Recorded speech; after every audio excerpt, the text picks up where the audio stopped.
What's up guys? Today for a review, we've got 2009's 2012 on 4K Blu-ray. This isn't going to be a review on the movie itself.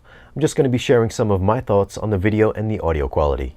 Now before we get into it, we discuss not only new movie releases, but we also cover audio and video equipment. So if it's your first time here, consider tapping that subscribe button for new weekly videos. Now let's go over a few tech specs. The movie was shot in 1080p. It's got a 2K DI. It's rated PG-13. Runtime is 158 minutes, and the aspect ratio is 239:1. So letterbox bars are going to be present. You know, Sony has such a good track record with their catalog titles that I was kind of looking forward to seeing this. But man, this is a soft transfer.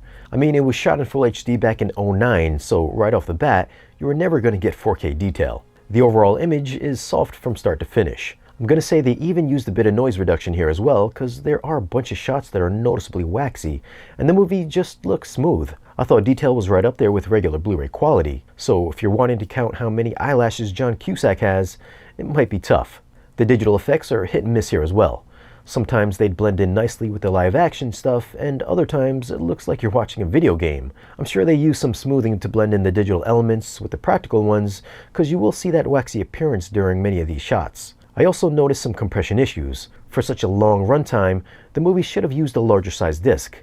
I believe this one's only on a 50 gigger. Sometimes it's distracting, but sometimes you're just busy looking at a train flying past your face. I kept thinking this movie would have been awesome looking in 3D. As for HDR, I found this to be of the darker, dimmer type of transfers. The black levels are the first thing that I noticed, which bordered on the black crush territory. But on the opposite end, the peak highlights do offer up some eye-popping brightness. The mushroom cloud explosion comes to mind here. The color palette had a very warm tone to it, and saturation levels, again, I felt like it was watching a Blu-ray, so nothing HDR fans are going to be impressed by. Would you look at that? Sick. Audio gets a fresh new Dolby Atmos mix, and for such an old movie, I'm going to say it sounds better than a lot of stuff we get today. Wonder Woman should be taking notes. This is how you do an Atmos remix.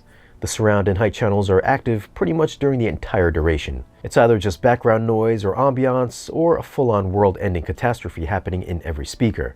I didn't count exactly how many times, but there are a ton of flyovers in this movie.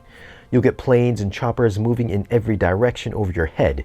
If we take a look at the object viewer during the limo escape, you can see just how active the surround channels are. There's debris floating past your face and giant donuts bouldering through the subwoofers. There's some kind of effect happening in every location. The same goes for the plane escape. This will have you feeling like you should be ducking and avoiding all the buildings collapsing above your head.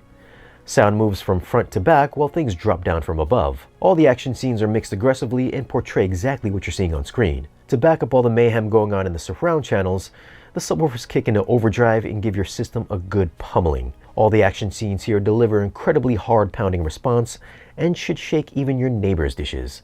Now, the bass does kick really hard, but they fail to go really deep, so you won't get that ultra low-end rumble. The soundstage was big and expansive, which again matches the over-the-top visuals, and dialogue was always easy to hear. So for audio, I'm going to go with a 9. There's some demo-worthy scenes in this movie that'll give your system a healthy workout. Lower channels and overhead channels are active throughout, and the bass response has some impressive kick. As I mentioned before, I wish more modern-day movies would take some notes from this one. It's a surprisingly impressive mix. For video, I'm going to go with a 6.5. For a 4K transfer, I'd say it's below average, at least to me. There's some black crush and some compression issues thrown in. I do, however, think if you like a clean, grain-free, noise-free image, then you might like the visuals here. I'd say detail was on par with Blu-ray quality, and it's just an overall soft-looking transfer. If you thought Terminator 2 was a knockout in the looks department, then I'm pretty sure you'll be impressed with this one. So those are my thoughts on the 2012 4K Blu-ray. Have you seen it, and what'd you think of the transfer? Leave a comment and let us know. Now, if you want to pick this disc up, I'll leave some links for it down below in the video's description. As always, thanks for watching. If you want, you can follow us on social media, and if you want to support the channel and get exclusive content and great discounts on audio and video gear, then stop by our Patreon page. Don't forget to like, share, and subscribe, and we'll see you guys again in the next video.